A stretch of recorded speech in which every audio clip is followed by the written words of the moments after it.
principale demeure aussi la question de la relation à la complexité des choses. On se pose ici plusieurs points qui ont été évoqués dans la réunion, à la fois la question du rapport à la connaissance, le rapport à la circulation de l'information, et en même temps, aussitôt, la question de cette possibilité de réfléchir ensemble. Alors, vous avez parlé de l'éducation populaire, absolument, c'est une dimension, mais l'autre dimension, c'est de pouvoir aussi disposer, non pas du temps de loisir, mais l'autre face du même réalité qui est pour l'être humain le temps de travail, c'est le temps libre. Or, le temps libre, ça veut dire pour l'être humain de se libérer d'un certain nombre de choses et avec d'autres, de commencer à construire, à créer, etc.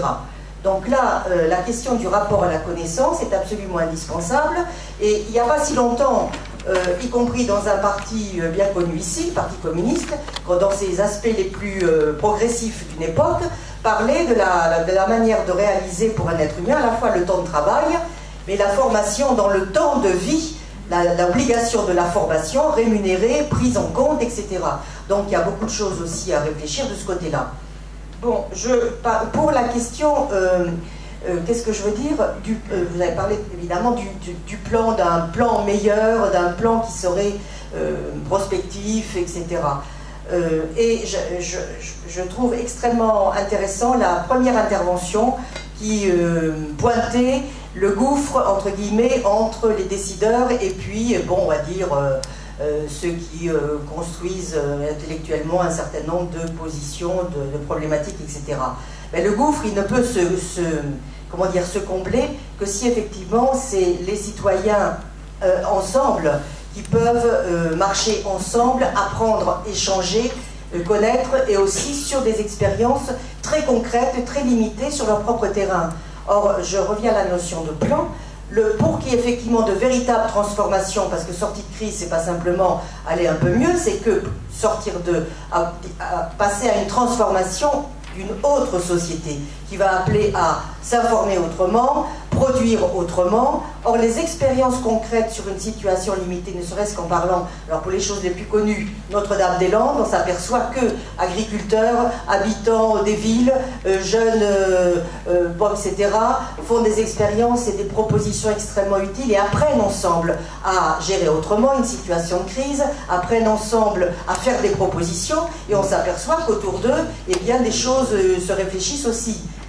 Pour cette question des expériences communes, rien de mieux que de partir du territoire de base, dans nos communes, des situations concrètes où effectivement des citoyens peuvent rêver ensemble des modifications. Je parle en particulier sur les problèmes urgentissimes de nos communes et de notre région, à savoir les problèmes de vivre autrement dans les villes. Eh bien, les citoyens peuvent apprendre beaucoup ensemble et oser proposer et s'adresser à leurs élus pour que les élus aussi, non pas participent d'en haut à des plans, mais reprennent des choses qui peuvent se penser avec audace à la base. Donc moi, par rapport à justement sortie de crise, je crois qu'il faut être extrêmement optimiste si l'on fait le pari des potentialités des situations, des potentialités des êtres humains et des potentialités des citoyens en train de marcher ensemble. Voilà.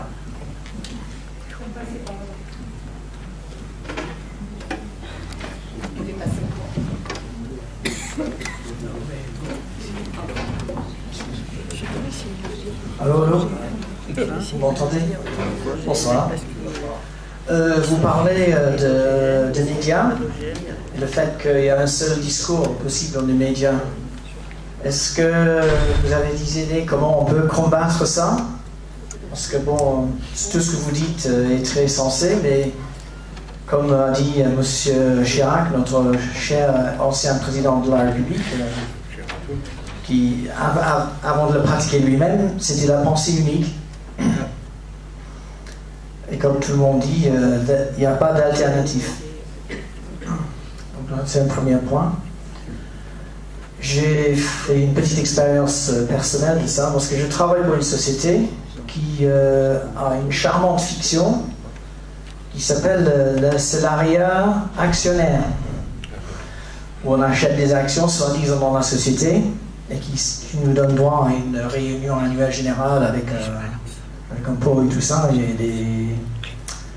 des guest speakers. Et cette année, le guest speaker, je ne sais pas si vous le connaissez, monsieur Dessertine, Philippe Dessertine. Et il nous a expliqué la crise de la dette comme suivant. Nous travaillons de moins en moins, mais nous voulons toujours continuer à consommer autant, donc nous empruntons.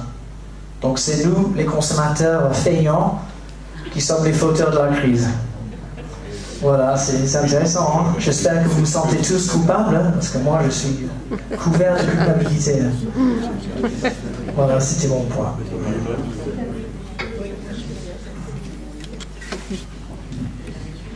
Vous parliez de l'Argentine il y a 10 ans. Je reviens, excusez-moi, sur la Grèce. Il y avait il y a quelques jours un article dans Le Monde, un autre, qui parlait, par exemple, de la descente aux enfers des hôpitaux grecs. C'était le grand titre de cet article. Il faut, pour se faire soigner, apporter des pansements. Non plus le personnel manque de gants, tout bête, enfin il manque de choses. On pourrait croire que ça se passait en Afrique, où les gens doivent apporter leur nourriture, souvent apporter les médicaments, ils font une queue pas possible devant les pharmacies, celles qui existent encore, celles dont les propriétaires se sont pas suicidés, entre autres, etc. C'est l'enfer quotidien. Et des enfants aussi ont faim, s'évanouissent à l'école. Tout ça, malheureusement, conduit actuellement en Grèce à un développement très fort de l'extrême droite, d'un parti néo-nazi, l'Aube dorée, qui gagne de plus en plus, qui empêche les professeurs dans les universités et les professeurs dans les lycées de parler de certains sujets en disant « tais-toi, on aura ta peau, attention à ta famille », et ça se passe couramment. Voilà, c'était juste une information.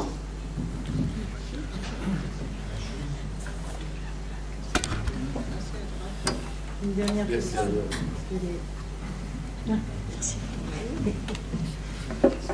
Moi, je voudrais revenir sur les OGM, par exemple. Vous avez dit rien ne doit se décider si le citoyen n'intervient pas, s'il n'y a pas de discussion, etc. Mais il faut que le citoyen, il ait les connaissances, les compétences, parce que comment voulez-vous discuter de quelque chose quand vous ne savez pas ce que c'est? Hein, là, moi, j'en économie, tout ça, moi, je ne sais pas, donc je ne peux pas discuter. Mais alors, pour en revenir aux OGM, il ne faut pas non plus mettre en vrac tout comme ça. Il faut quand même savoir que même en agriculture biologique, il y a un OGM qui est accepté, un produit qui est accepté, parce que notamment au niveau du maïs, il n'y aurait plus de récolte en maïs si on n'avait pas mis le maïs BT, enfin bon, peu importe, je ne vais pas rentrer dans le détail. Donc c'est ça, il y a des connaissances, et je crois que s'il n'y avait pas certaines techniques modernes, eh bien il y a longtemps que plein de ressources alimentaires auraient disparu. Donc il ne faut pas faire un procès comme ça, les OGM, ceci. Enfin, je ne défends pas les OGM, hein, mais je dis qu'on peut défendre si on connaît ou si on ne connaît pas. Mais qui connaît? C'est les experts qui connaissent. Nous, moi, les OGM, j'ai un peu étudié, bon, je peux dire, mais je ne sais pas répondre. Et donc, comme ça, tous les sujets, moi, ça me paraît un travail tellement impossible qu'il faut d'abord la connaissance, je suis pas et la compétence. Et je ne suis pas sûre que les citoyens vont les acquérir, peut-être. Mais au monde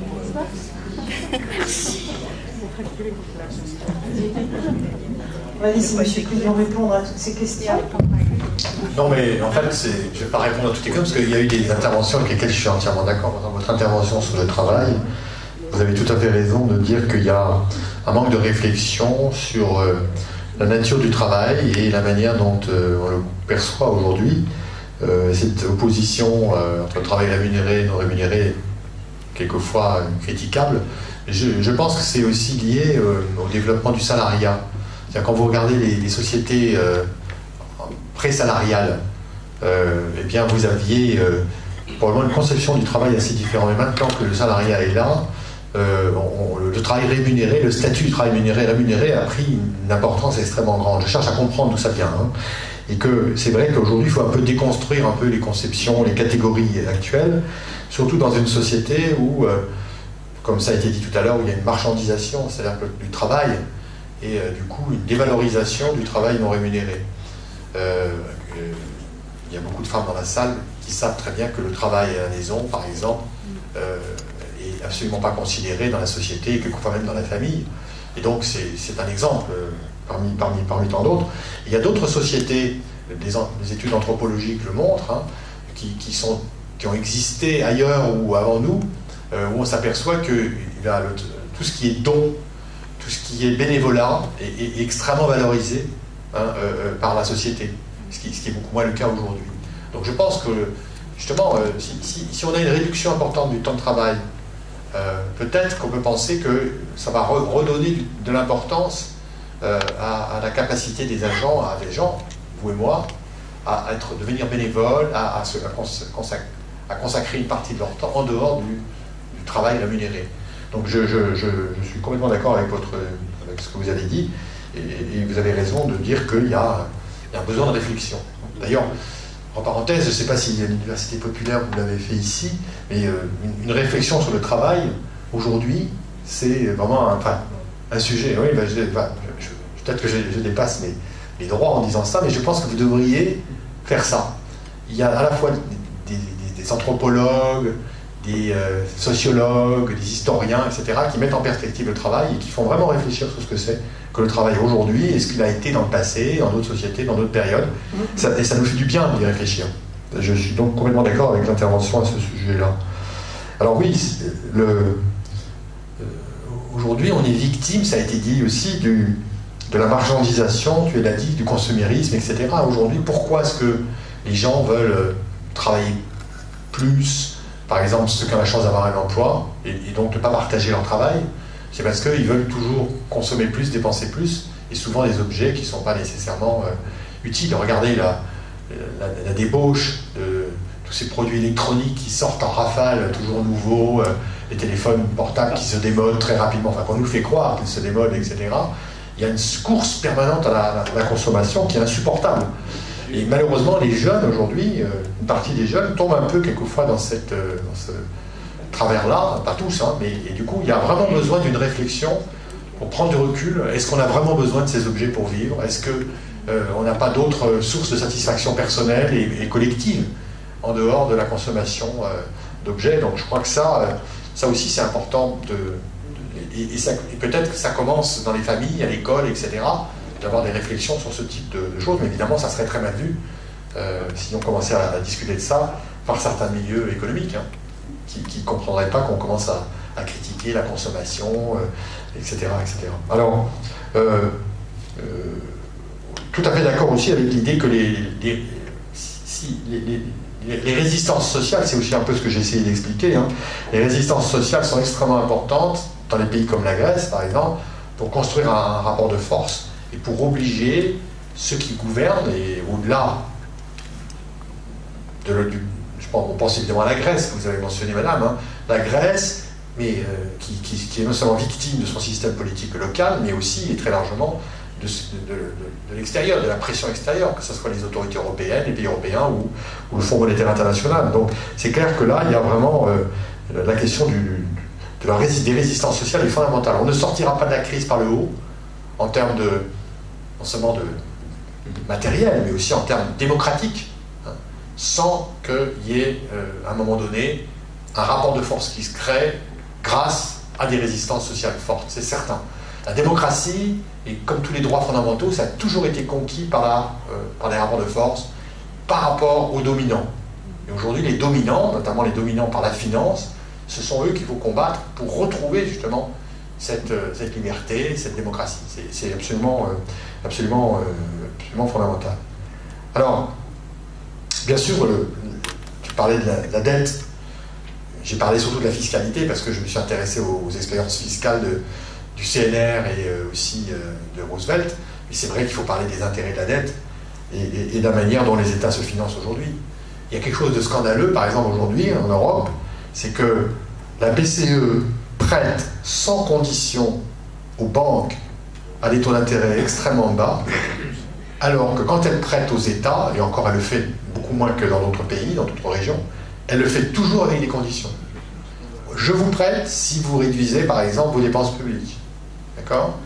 Et donc, ça, c'est inadmissible que la BCE pratique ce genre de politique. Ça devrait être l'inverse. La conditionnalité devrait être sur les banques. On leur dit, je vous prête si vous financez les entreprises, par exemple. Et autrement, je ne vous prête pas. Aujourd'hui, elle prête à guichet ouvert sans aucune condition aux banques. Donc il y a quelque chose qui est évidemment inacceptable. Et ça montre bien que la BCE, quand on dit qu'elle est indépendante, elle est complètement dépendante, sous la dépendance des banques, des lobbies bancaires. C'est clair.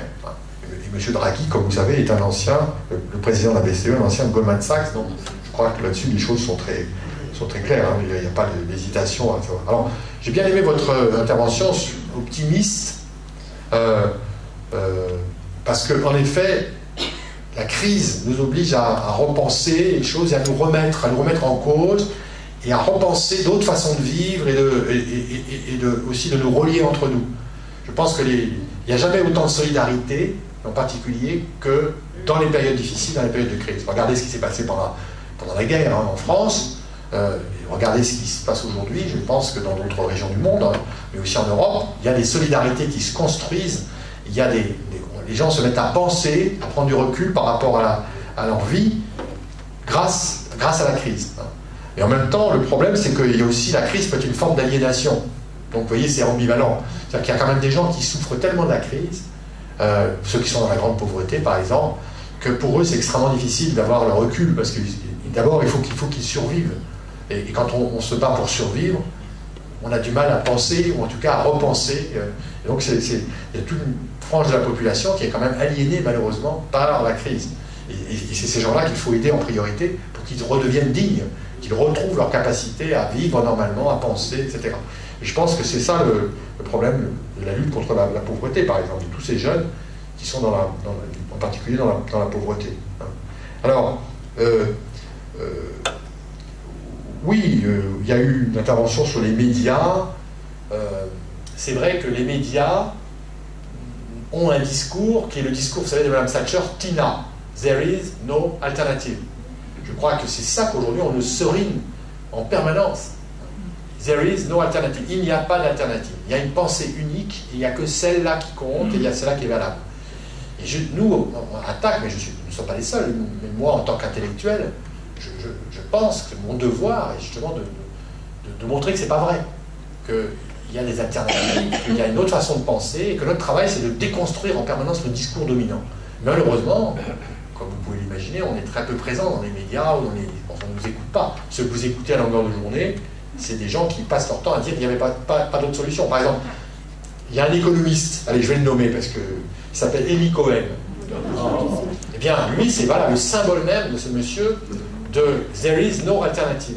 Par exemple, ce qui s'est passé avec Arcelor, je ne sais pas si vous avez vu sur France Info l'autre jour, ça me mettait en rage. J'ai entendu à un moment donné ce qu'il disait. Il disait, il n'y a pas d'autre solution. La nationalisation ou toute autre forme d'intervention de l'État serait été contraire à l'intérêt même des travailleurs.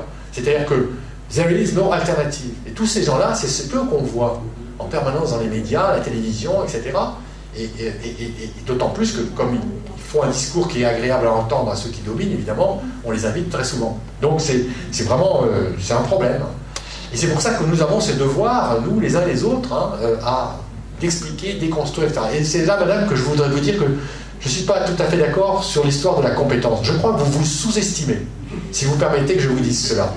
Je pense que la plupart des gens, les citoyens, sont capables de comprendre, oui, comme par leur bon sens, par beaucoup de choses. Moi, je suis économiste et on nous présente souvent, peut-être à raison parce qu'on est souvent un peu trop technique, on nous présente souvent comme étant les gens qui détiennent une science qui est compliquée, que personne ne peut comprendre. C'est faux.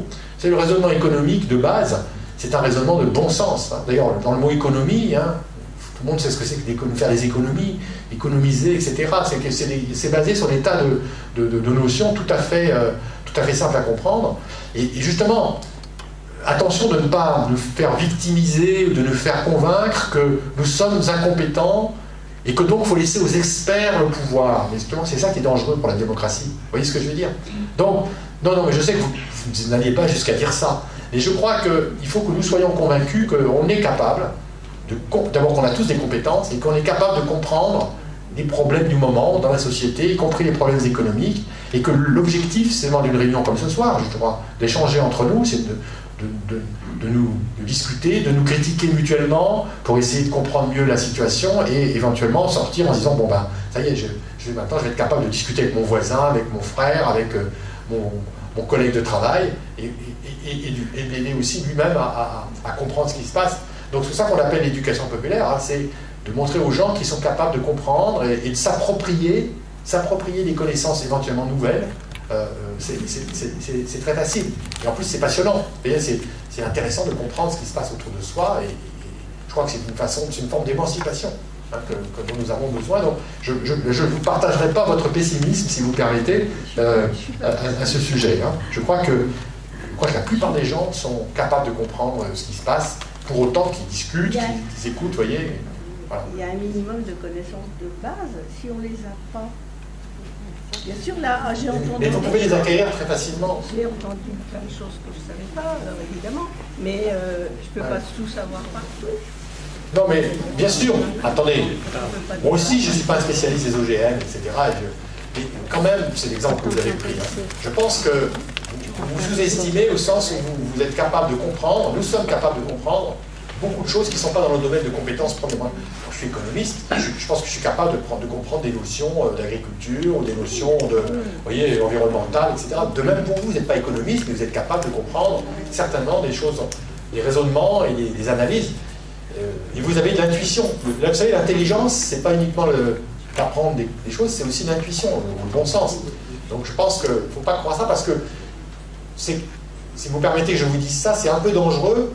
Parce que du coup, on va considérer, ah bon, moi je ne suis pas capable de comprendre, donc je vais laisser aux autres le soin, aux ceux qui savent, les sachants, les connaisseurs, les savants. En fait, non, bien sûr qu'il y a des savants, qu'il y a des gens on a besoin de savants, notamment qui font de la recherche avancée. Mais quand on cherche à comprendre la crise, on n'a pas besoin d'être savant. Il suffit de regarder les réalités économiques, sociales qui nous entourent et d'essayer de les articuler en discutant avec d'autres. Mais voilà, bon. Et je pense qu'il faut sortir de cette idée-là. Enfin, si vous permettez que je vous le dise. Hein. Voilà. Alors, l'actionnariat salarié, il y a eu une question sur l'actionnariat salarié. Vous avez raison. L'actionnariat salarié, c'est très dangereux parce que ça rend les gens schizophrènes. C'est quand vous êtes dans une entreprise où il y a l'actionnariat salarié, vous êtes à la fois salarié et actionnaire. Donc, comme actionnaire, vous avez envie qu'on comprime les salaires pour que les profits augmentent et que les dividendes versés soient plus élevés. Et en tant que salarié, vous avez plutôt envie qu'on augmente vos salaires. Donc, vous voyez, il y a un peu... Mais c'est voulu. Madame Thatcher elle-même disait je suis pour l'actionnariat salarié, je suis pour le capitalisme populaire, avec l'idée que comme ça, tout le monde sera d'accord avec le capitaliste et qu'il fonctionne. Et donc, c'est vrai que c'est quelque chose d'assez dangereux. Et c'est là que je critiquerai les syndicats en France qui ont un peu trop facilement adhéré, notamment aux questions sur l'épargne salariale, qui est une des sources de l'actionnariat salarié. C'est-à-dire qu'aujourd'hui, moi j'ai eu des débats avec des administrateurs syndicalistes quelquefois, représentant donc l'actionnariat salarié.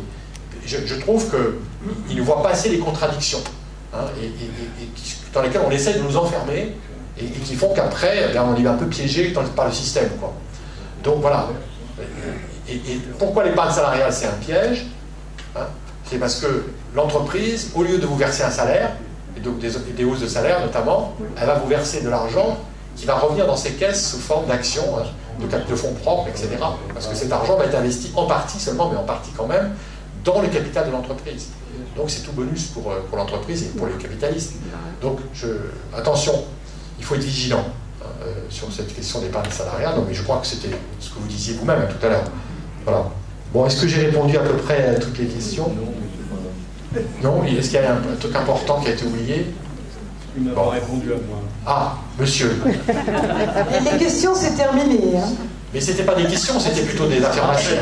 Mais même les... C'était plutôt des... Il me semble que vous avez surtout dit des choses, plutôt que poser des questions. Ah bah oui, mais si je ne l'ai pas dit, c'est que j'étais pas en désaccord avec votre analyse. Hein. Donc, voilà. Excusez-moi, hein, mais... On pourrait continuer toute la nuit. Hein. Ouais. Bon voilà, on va peut-être s'arrêter là. Merci, voilà. Merci Dominique.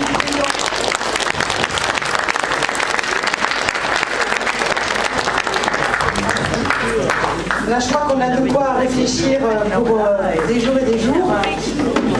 Plusieurs choses avant de se quitter. Merci de votre présence déjà. Le prochain cycle commence le 15 janvier. Passez de très bonnes fêtes de fin d'année. Voilà. Et surtout, vérifiez que vous n'oubliez rien, parce que comme à la SNCF,